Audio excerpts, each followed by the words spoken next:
warahmatullahi wabarakatuh. Ya Bunda semua, kita ketemu lagi pada kesempatan kali ini. Kita akan lanjutin obrolan kemarin ya, cerita tentang digital parenting. Dan kali ini saya mau cerita. Jadi saya ingat itu gini, suatu hari anak saya yang kedua itu waktu itu kalau nggak salah masih sekitar sekitar 14-an tahun ya. Dia sudah pegang HP sendiri, kemudian tiba-tiba tuh ngambek. Dia nggak mau ngomong, terus akhirnya saya dekati, saya tanyain kenapa gitu kan. Ternyata dia kemudian ngomong, kenapa sih HP kok pakai acara dipasang fitur digital parenting segala gitu. Aku kan udah gede gitu. Nah ini kemudian saya jadi ngeh gitu. Nah saya begini, oh iya ya anak ternyata sudah gede gitu. Kemudian akhirnya gini, saat itu dia mulai pemberontakannya itu gini, mulai HP dikasih sandi yang saya nggak tahu gitu kan. Kemudian kan biasa ya, ibu itu suka kadang kepo gitu, dia mau browsing apa, kemudian dia mengakses apa gitu. Saya kadang suka sering mencari, hanya ingin memastikan bahwa yang dia akses, yang dia browsing itu biasa atau aman-aman saja gitu. Nah hari itu dia ngambek gitu, kenapa sih diem saja di pojokan gitu, nggak mau ngomong, nggak mau apa. Terus ketika kemudian HP-nya digeletak, tahu-tahu pada saya lagi, biasanya kalau misalnya saya nyari sesuatu itu kan, misalnya nyari googling apa gitu kan, saya ambil HP yang mana aja lah yang terdekat bisa diambil gitu kan. Kemudian yang pas itu yang kebetulan deket dengan HP-nya dia gitu. Saya mau cari apa gitu, saya lupa waktu itu. Kemudian saya buka, saya nggak bisa buka, kemudian dikunci sama dia, dan kuncinya saya nggak tahu gitu. Biasanya kan selama ini memang kita di rumah itu nggak pernah kunci HP itu dikasih rahasia. Jadi memang untuk per-HP-an itu nggak ada rahasia di antara kita, semuanya bisa mengakses HP siapa dan bagaimana, sehingga kita saling menjaga, intinya begitu. Nah hari itu pas kan tergeletak HP-nya di meja gitu. Saya mau cari sesuatu, saya browsing nggak pakai HP dia aja yang dekat daripada nyari HP saya, kan nggak lupa naruhnya gitu. Saya buka, ternyata dikunci, saya nggak tahu kuncinya. Saya tanya, nak ini kuncinya di apa, ini kodenya apa? Dia diem aja. Terus lama-lama dia ngambek juga. Lama-lama dia cerita kalau aku nggak mau dipasangin itu lagi, aku udah gede gitu.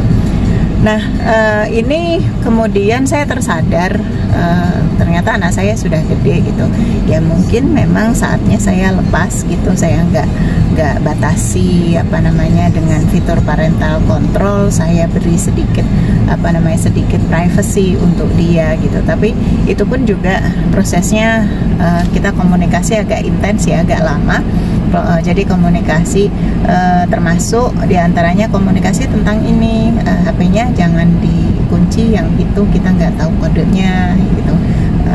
Saya juga kasih contoh untuk diri saya sendiri gitu. Jadi kita melarang itu bukan semata-mata kita melarang, tapi kita nggak ngasih contoh ya gitu. Tapi saya juga memberi contoh untuk saya sendiri.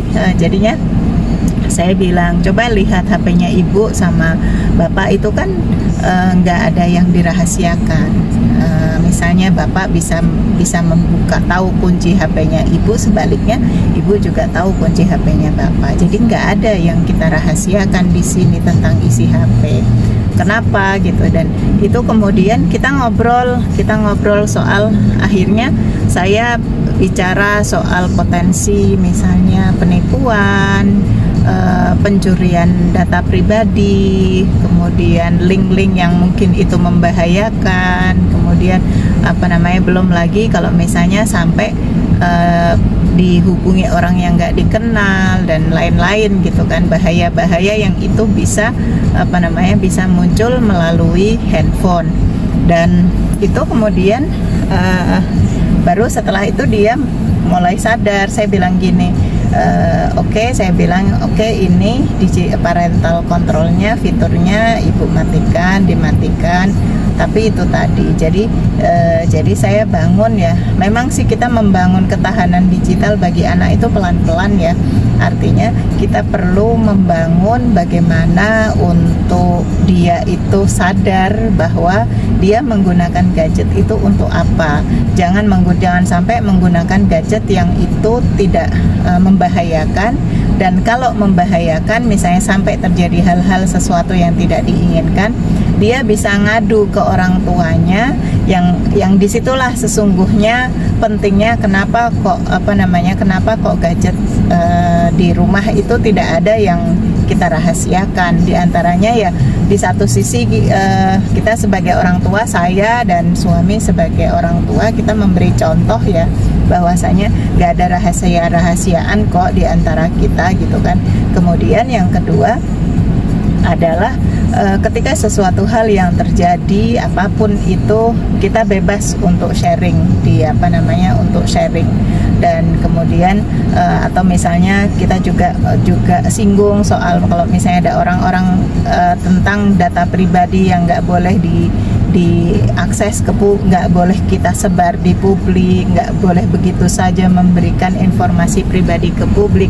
Jadi memang semakin anak itu besar, semakin dia itu sadar bagaimana dia itu menguasai gadgetnya sendiri. Tapi di satu titik juga kita perlu mengingatkan untuk membangun ketahanan digital bagi mereka. Jadi bagaimana gadget gawai itu memang digunakan supaya bermanfaat, kemudian juga mampu mengidentifikasi potensi-potensi bahaya yang itu bisa muncul dari gadget. Jadi tentu saja nggak sekaligus ya, kita membangun ketahanan digital ke anak itu kan nggak sekaligus, karena kenapa kita perlu bangun? Karena kan begini, anak di usia ABG, anak baru gede. Di satu sisi dia kemudian dengan bebas untuk bermedia sosial, dengan bebas dia membawa gadgetnya mau dipakai apa, dengan siapa dia berinteraksi kita nggak tahu.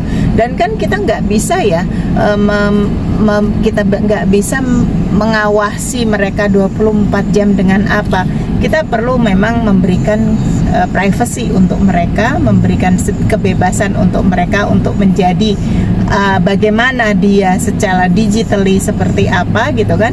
Nah itu kan perlu perlu kepercayaan kita sebagai orang tua. Tapi di sisi lain kita juga perlu senantiasa membangun daya tahan digital bagi anak, supaya bagaimana menggunakan gawai itu secara proporsional.